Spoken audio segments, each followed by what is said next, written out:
বিনা উস্কানিতে ইরানে হামলা চালিয়ে যে কত বড় ভুল হয়েছে তা ধীরে ধীরে টের পাচ্ছে ইসরায়েল ও যুক্তরাষ্ট্র।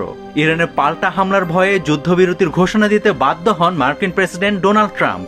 যুক্তরাষ্ট্র বিপদ কাটিয়ে উঠতে না উঠতে তাদের পরম বন্ধু ইসরায়েল পড়েছে নতুন মহাবিপদে। স্বয়ং ইসরায়েলি জনগণ চায় ফিলিস্তিনের সাথে যুদ্ধবিরতিতে যেতে। এই চুক্তিটি অবশ্যই ইরানের সঙ্গে যুদ্ধবিরতির চুক্তির সাথে সম্পন্ন হতে হবে। নাগরিকদের এমন দাবিতে ইহুদি দেশটির নেতানিয়াহু সরকারের উপর ক্রমেই চাপ বাড়ছে। আল জাজিরা নিশ্চিত করেছে যে ফিলিস্তিনি ভূখণ্ডে চলমান যুদ্ধ বন্ধ করতে মাঠে নেমেছে এবার স্বয়ং ইসরায়েলিরা। তাদের প্রিয়জনদের দেশে ফিরিয়ে আনার ব্যবস্থা করার কথা বলেছেন বন্দীদের পরিবারগুলো। গাজায় আটক এসব বন্দীদের পরিবারগুলো বলছে ইরানের সঙ্গে যুদ্ধবিরতি চুক্তিতে গাজার বিষয়টিও অন্তর্ভুক্ত করতে হবে। তারা সরাসরি সরকারের প্রতি এই আহ্বান জানান।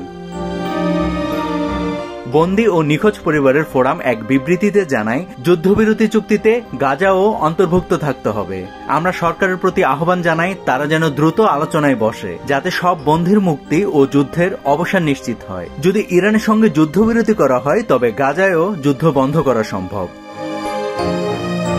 তারা আরো বলেন, ইরানের সাথে সংঘাত থামার পর আবার গাজায় জটিল পরিস্থিতি ফিরে যাওয়াটা অকল্পনীয়। এটা কোনোভাবেই যুক্তিসঙ্গত হবে না। তাছাড়া এটি ইসরায়েলের স্বার্থেরও বিরোধী।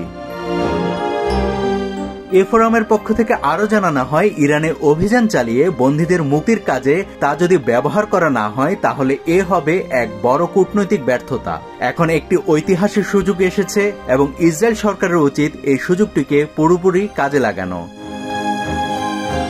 নাভিদ হাসান, সোনালী নিউজ।